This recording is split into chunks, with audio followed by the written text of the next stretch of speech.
Hello my dear friends, welcome back to my new lecture जिसमें हम discuss करेंगे remaining जो हमारे बचे थे कॉन्सेप्ट्स उनको। राइट, तो सबसे पहले हमें डिस्कस करना है आज की क्लास में बॉन्ड एनर्जी और बॉन्ड डिसोसिएशन एनर्जी में डिफरेंस। राइट, तो सबसे पहले हम लिख लेते हैं डेफिनेशंस बॉन्ड एनर्जी की, बॉन्ड डिसोसिएशन एनर्जी की, और उसके बाद हमें enthalpy of hydration, enthalpy of hydrogenation और थर्मोकेमिस्ट्री के दो लॉज होते हैं वो पढ़ने हैं, एंड एंथैल्पी ऑफ न्यूट्रलाइजेशन। इन सबको हम आज कवर करते हुए चलेंगे। राइट, तो without wasting time let's start with bond energy.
So the energy required to break one mole gaseous bonds and to convert it into gaseous atoms is called bond energy।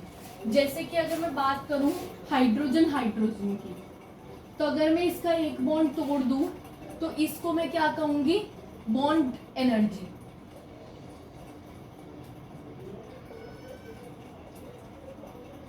Right, अगर मैं हमें इसमें ये याद रखना कि हमें 1 मोल बॉन्ड तोड़ना है। राइट, अगर मैं बात करूं ऑक्सीजन की, तो अगर मैं इसका दोनों बॉन्ड्स तोड़ दूं तो मतलब मैंने क्या तोड़ा, 1 मोल डबल बॉन्ड तोड़ा। मैंने क्या तोड़ा, मैंने 1 मोल डबल बॉन्ड तोड़ा। तो देखो यहाँ पे भी 1 मोल आ रहा है और यहाँ पे भी 1 मोल ही लिखा है।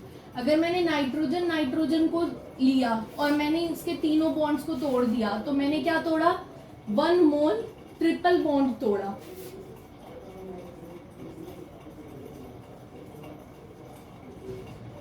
राइट, तो इसको भी मैं बॉन्ड एनर्जी कहूंगी, इसको भी कहूंगी और इसको भी बॉन्ड एनर्जी कहूंगी।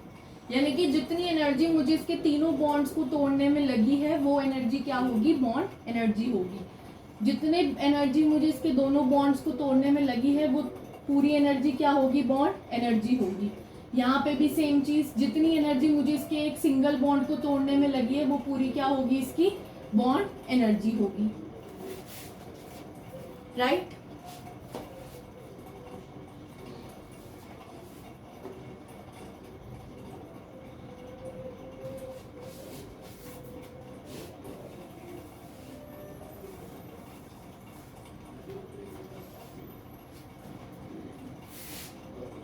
in a polyatomic molecule,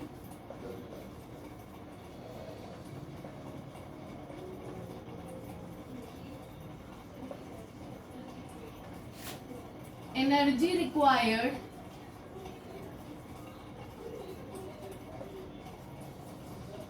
to break all bonds in 1 mole gaseous atom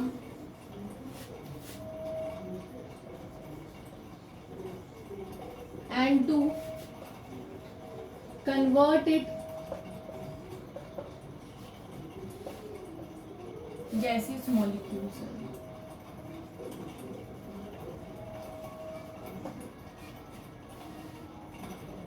into gaseous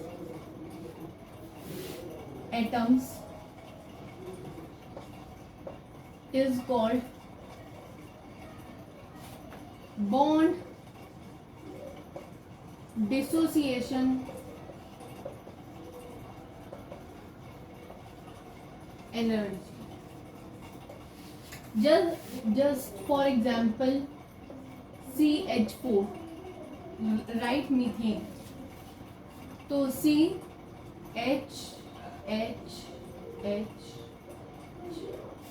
ये होता है CH4 का एक मॉलिक्यूल। तो अगर मैंने इसका सिर्फ एक बॉन्ड तोड़ा तो ये क्या होगी, बॉन्ड एनर्जी, मतलब मैंने एक मोल सिंगल बॉन्ड को तोड़ दिया। इसको तोड़ा तो मुझे कितनी एनर्जी देनी पड़ी, वो होगी बॉन्ड एनर्जी 2, ये हो गई बॉन्ड एनर्जी 1। इसको तोड़ने के लिए जितनी एनर्जी दी वो हो गई बॉन्ड एनर्जी 3, और इसको तोड़ने के लिए जितनी एनर्जी दी वो हो गई बॉन्ड एनर्जी 4। और पूरे मॉलिक्यूल को तोड़ने में जितनी एनर्जी लगी वो होगी बॉन्ड डिसोसिएशन एनर्जी, यानी कि C+4H तक लाने में मुझे जितनी भी एनर्जी खर्च करनी पड़ी वो क्या होगी, इसकी बॉन्ड डिसोसिएशन एनर्जी।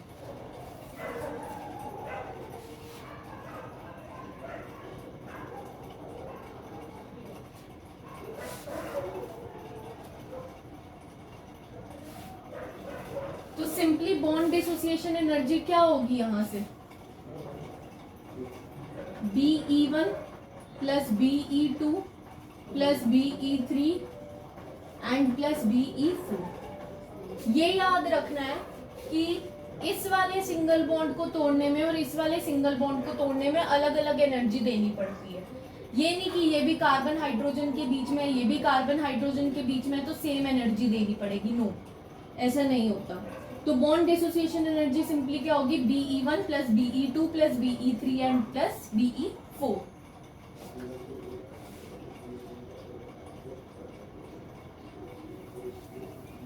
अब मैंने आपको बताया कि CH बॉन्ड को तोड़ने में, मीथेन में अगर मुझे CH बॉन्ड को तोड़ना है तो मुझे अलग अलग एनर्जीज देनी पड़ेगी अलग अलग बॉन्ड को तोड़ने में।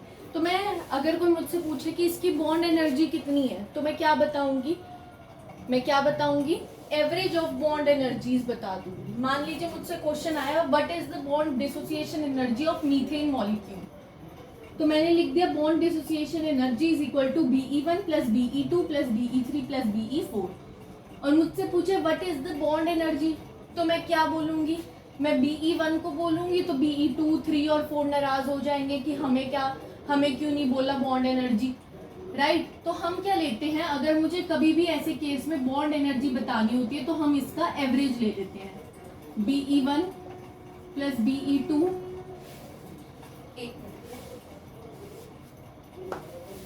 BE3 प्लस BE4 बाय,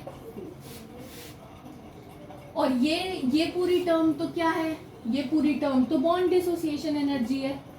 तो इसको हमने क्या लिखा, bond dissociation energy by 4 is equal to bond energy. और 4 क्या है, नंबर ऑफ सराउंडिंग एटम्स है या नंबर ऑफ बॉन्ड्स प्रेजेंट है। तो यहाँ पे मैं क्या लिख सकती हूँ, अगर मैं इसका फॉर्मूला बनाना चाहूँ कि bond energy is equal to bond dissociation energy upon number of surrounding atoms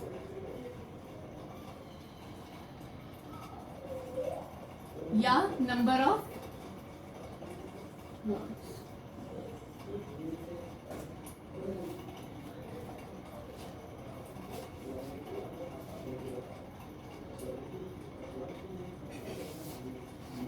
अब मान लीजिए मैं 2-3 एग्जांपल कराती हूँ ताकि आपको डिफरेंस समझ आए बॉन्ड एनर्जी और बॉन्ड डिसोसिएशन एनर्जी। जैसे मेरे पास CO2 है, मैंने इसको तोड़ा C+2O में, राइट। तो ये मेरे पास क्या होगी, बॉन्ड डिसोसिएशन एनर्जी होगी या बॉन्ड एनर्जी होगी। मतलब इसको तो इसमें तोड़ने में मुझे जितनी एनर्जी का यूज हुआ है उसको मैं बॉन्ड डिसोसिएशन एनर्जी नाम दूंगी या बॉन्ड एनर्जी नाम दूंगी। 2 मिनट पॉज करें वीडियो को और खुद सोचें इसको हम क्या नाम देंगे। इसको हम नाम देंगे बॉन्ड डिसोसिएशन एनर्जी। क्यों? क्योंकि मैंने इसमें एक मॉलिक्यूल में प्रेजेंट हर बॉन्ड को तोड़ा है। एक मॉलिक्यूल में प्रेजेंट हर बॉन्ड को जब हम तोड़ते हैं तो उसे बॉन्ड डिसोसिएशन एनर्जी कहते हैं, और जब हम एक मोल बॉन्ड को तोड़ते हैं उसको हम बॉन्ड एनर्जी कहते हैं।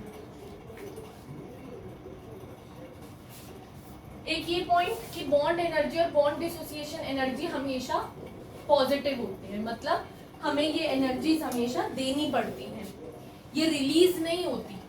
ठीक है,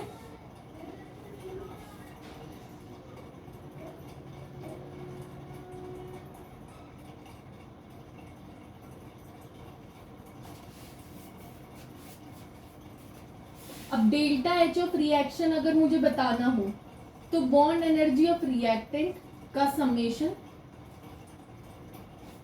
minus summation bond energy of product, ऐसे कैलकुलेट किया जाता है। जैसे मैंने आपको फॉर्मेशन हीट ऑफ कंबशन जब पढ़ाया था, एंथैल्पी ऑफ कंबशन, तो मैंने आपको बताया था कि हम इसको ऐसे लिख सकते हैं हीट ऑफ रिएक्शन को। तो सिमिलरली बॉन्ड एनर्जी में भी हम इसको की टर्म्स में भी हम इसको लिख सकते हैं। मतलब अगर हमें डाटा में बॉन्ड एनर्जीज दी है तो हम पहले रिएक्टेंट को लिखेंगे, बाद में प्रोडक्ट को लिखेंगे।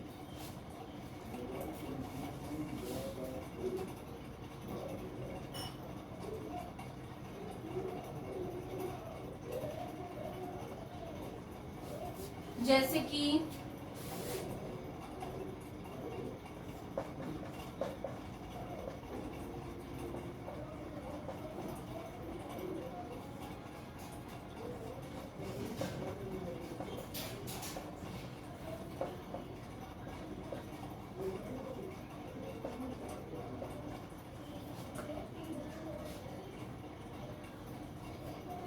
तो इसमें मुझे पहले रिएक्टेंट लिखना है, तो रिएक्टेंट की bond energy C double bond C की plus E of C H into 4, क्योंकि सी एच के 4 बॉन्ड्स हैं, plus E of H2, HH लिख लो, minus E of CC plus E of CH, यहाँ पे 6 लिख लो। तो ये हो जाएगी हमारी heat of reaction, enthalpy of reaction. हमने पहले क्या लिखे? हमने पहले रिएक्टेंट्स लिखे, उसके बाद हमने क्या लिखा? प्रोडक्ट्स लिखे, और उनके बॉन्ड एनर्जीज को हमने क्या कर दिया? ऐड करके यहाँ पे बीच में सब्ट्रैक्ट का साइन, और फिर हमने प्रोडक्ट्स का।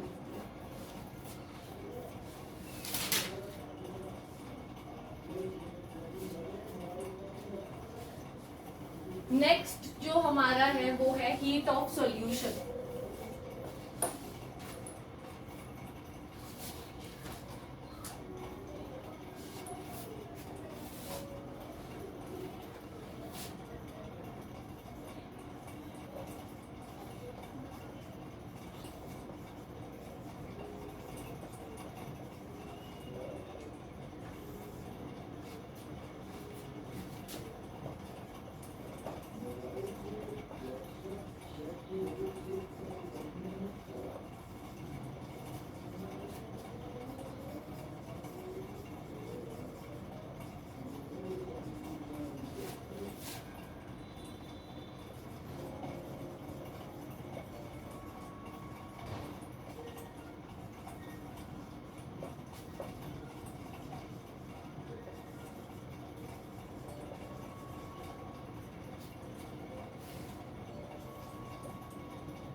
यस, हीट ऑफ सॉल्यूशन क्या होता है, हीट वो एब्जॉर्ब भी हो सकती है या रिलीज भी हो सकती है। ये कोई जरूरी नहीं है कि हीट ऑफ सॉल्यूशन एंडोथर्मिक की होगी या एक्सोथर्मिक होगी। जैसे हमने हीट ऑफ कंबशन क्या पढ़ा था, ऑलवेज एक्सोथर्मिक पढ़ा था।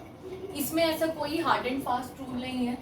हीट एब्जॉर्ब्ड और released when 1 mole of an ionic compound is dissolved in excess of water so that no heat is released or absorbed on further addition of water। मतलब हमने इतना access में उसको mix पानी को आयनिक कंपाउंड में access में mix कर दिया ताकि अगर मैं और पानी ऐड करूं तो कोई भी हीट फर्दर रिलीज या एब्जॉर्ब ना हो। राइट जैसे कि अगर मैं लिख रही हूँ CuSO4 प्लस H2O, इसको मैं लिख रही हूँ CuSO4 एक्वस। एक्वस लिखने का मतलब है हमने इसके साथ कितने पानी एसोसिएटेड है वो डिफाइन नहीं किया, मतलब हम बाय डिफॉल्ट एक्सेस में लेके चल रहे हैं। ठीक है, तो इसको हम कहेंगे हीट ऑफ सॉल्यूशन। इसी से मिलती जुलती एक टर्म आती है हीट ऑफ हाइड्रेशन।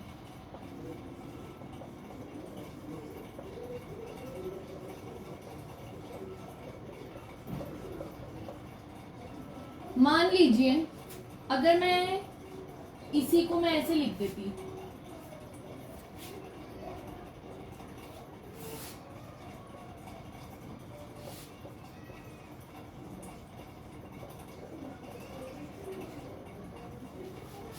तो मैंने यहाँ पे ये डिफाइन कर दिया कि मैंने CuSO4 के साथ 5 मोल वाटर को एसोसिएट किया है। इसको अब मैं क्या कहूंगी, इसको मैं कहूंगी heat of hydration. Heat of solution किसे कहा जाता है, जब हम एक्सेस में पानी ऐड करते हैं। बट हीट ऑफ हाइड्रेशन किसे कहा जाता है, अगर हम पॉइंट डिफाइंड रेंज ऑफ, बेटा मैंने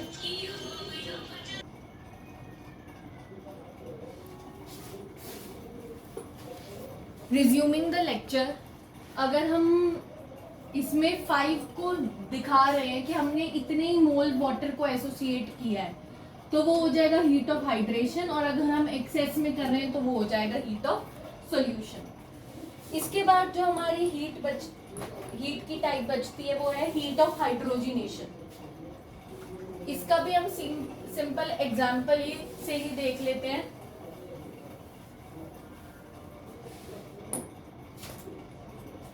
अगर इसकी डेफिनेशन बोली जाए तो वो होती है the heat released on addition of hydrogen to 1 mole unsaturated compound so that it is converted into completely saturated compound.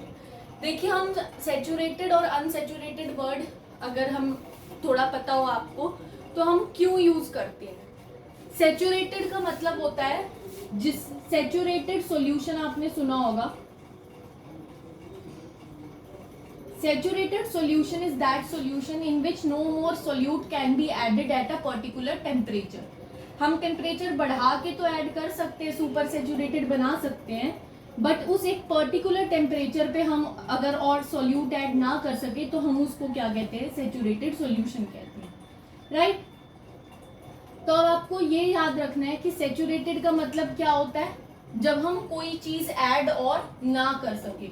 तो अब अगर मैं बोल रही हूँ सेचुरेटेड कंपाउंड है कोई, तो जैसे कि C2H6, तो इसमें मैं फर्दर हाइड्रोजन ऐड नहीं कर सकती, कोई स्कोप नहीं है हाइड्रोजन के एडिशन की। जैसे सेचुरेटेड सॉल्यूशन में कोई स्कोप नहीं होती सॉल्यूट के एडिशन की, सिमिलरली सेचुरेटेड कंपाउंड में कोई स्कोप नहीं होती हाइड्रोजन के एडिशन की।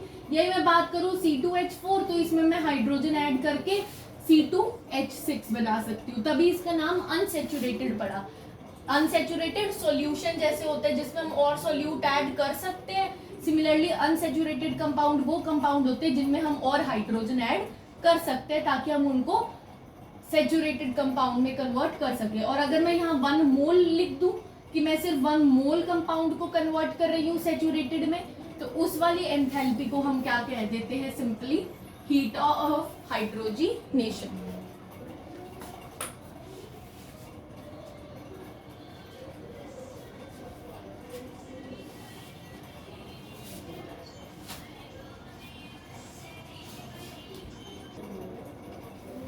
Yes, resuming the lecture, तो अब हमारी जो बचती है एंथैल्पी वो होती है हीट ऑफ न्यूट्रलाइजेशन।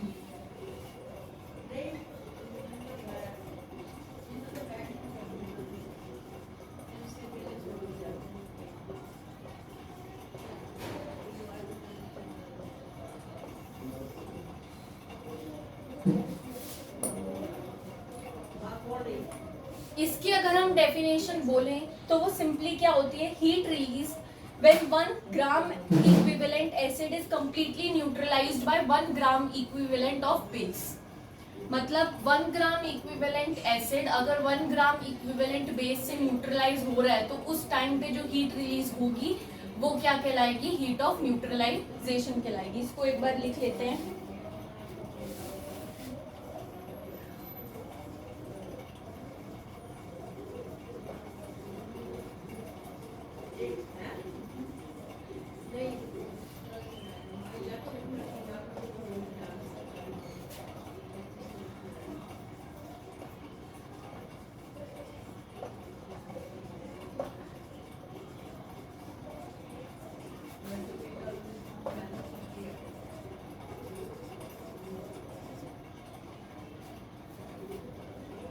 अगर अब कई बच्चों को क्या होता है, ग्राम इक्विवेलेंट इतना अच्छे से क्लियर नहीं हो पाता है क्योंकि ये थोड़ा सा अलग होता है मोल वाले कंसेप्ट से। तो अगर आप यहाँ पे ये लिखेंगे, यहाँ पे आप ये मान के चलिए कि 1 gram equivalent is equal to, मतलब 1 ग्राम इक्विवेलेंट और 1 मोल आपस में क्या है, सेम बात है। ठीक है, 1 ग्राम इक्विवेलेंट और 1 मोल अगर मैं यहाँ लिख देती हूँ तो वो सेम बात है। आप ये लेके चलिए, जिसको ग्राम इक्विवेलेंट से सॉल्व करने में कंफ्यूजन होती है वो 1 मोल लेके सॉल्व कर लिया करें। 1 mole H is equal to 1 mole OH। ठीक है, यानी कि 1 मोल H प्लस इज, अगर मैं लिख रही हूँ 1 ग्राम इक्विवेलेंट ऑफ एसिड, नहीं तो मैं क्या लिख सकती हूँ, heat released when 1 mole H plus is completely neutralised by 1 mole OH minus, then that heat released is known as heat of neutralization।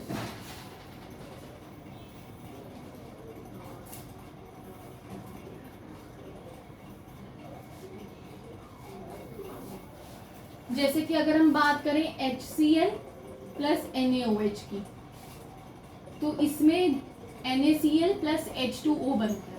तो इसमें देखिए 1 मोल H प्लस है, 1 मोल OH माइनस है, और ये एक दूसरे को क्या कर रहे हैं, न्यूट्रलाइज कर रहे हैं, राइट। तो इस वाली रिएक्शन में जो हीट निकलेगी वो हम हीट ऑफ न्यूट्रलाइजेशन कह सकते हैं। बट अगर मैं इसी की जगह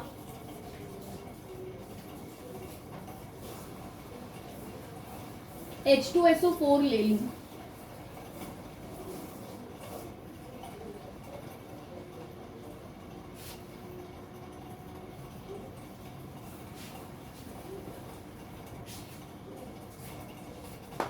तो यहाँ देखिए 2 मोल H प्लस हैं और 2 ही मोल OH माइनस हैं, but according to definition 1 mole H plus should be neutralised by 1 mole OH minus. तो जो इस रिएक्शन में हीट निकलेगी उसको हम हीट ऑफ न्यूट्रलाइजेशन नहीं कहेंगे।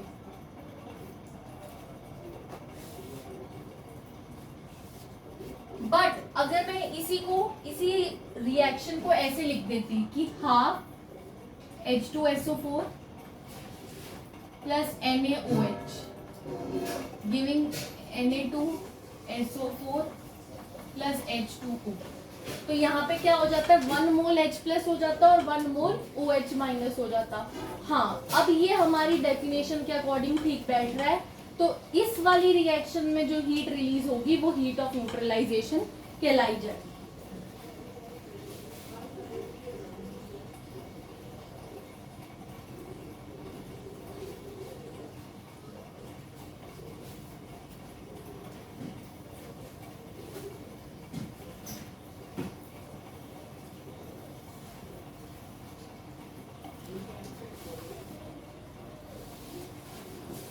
एक एक इम्पॉर्टेंट पॉइंट नोट डाल के लिखेंगे।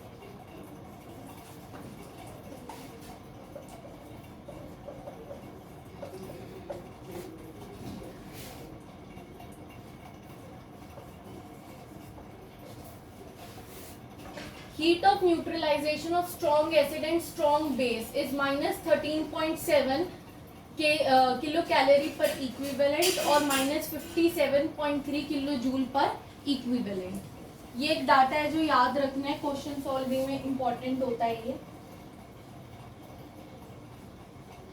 अगर कोई भी एसिड या बेस है जिसका वैलेंसी फैक्टर या एन फैक्टर ग्रेटर देन 1 है, तो हीट रिलीज जो होती है वो सिंपली क्या होती है, इसका डायरेक्ट फॉर्मूला होता है minus 13.7 into valency factor, right. जैसे कि H2SO4 है, इसका वैलेंसी फैक्टर कितना होता है, 2 होता है। तो अगर ये न्यूट्रलाइज हो रहा है किसी भी जगह से, किसी भी बेस से, तो इसका जो हीट रिलीज होगी वो माइनस 13.7 इंटू 2 करके निकालेंगे हम।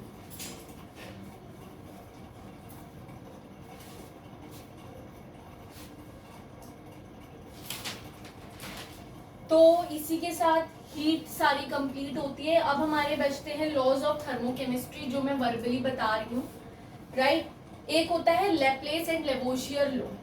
सिंपली ये हमने पढ़ा भी है, डायरेक्शन जब हम लिख रहे थे फैक्टर्स अफेक्टिंग, मतलब जब हम ये लिख रहे थे कि डायरेक्शन भी एक फैक्टर है जो अफेक्ट करता है जब एंथैल्पी ऑफ रिएक्शन को। जैसे अगर मैं लिखूं A plus be giving C, तो हमने लिखा था कि अगर इसकी डेल्टा H x के बराबर है, x जूल पर मोल है जो भी है, और अगर मैं इसको उल्टा करके लिख दूं C giving A plus B, तो इसकी डेल्टा H सिंपली क्या हो जाएगी, माइनस x जूल पर। This is Lavoisier and Laplace law. अब एक आता है Hess law, Hess law of constant heat summation, उसको देख लेते हैं।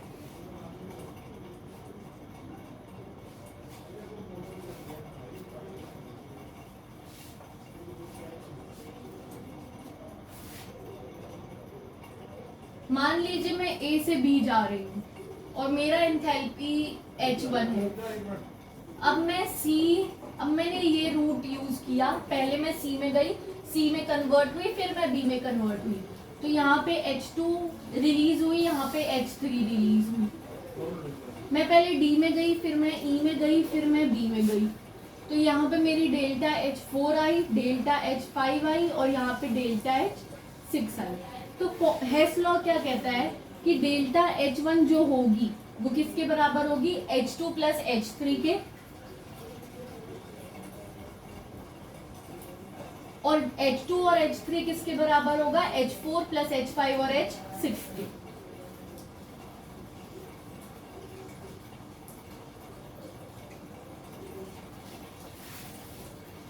मतलब कि A से B जाने में अगर मुझे डेल्टा H1 हीट लगती है तो वो किसके बराबर होगी, H2 प्लस H3 के, या फिर किसके बराबर होगी, H4, H5 और H6 के।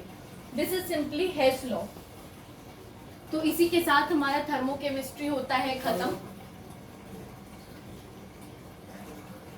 और अब हम नेक्स्ट क्लास से शुरू कर सकते हैं पीरियोडिक टेबल वाला चैप्टर। सो टिल देन आप पढ़ते रहिए। Bye bye.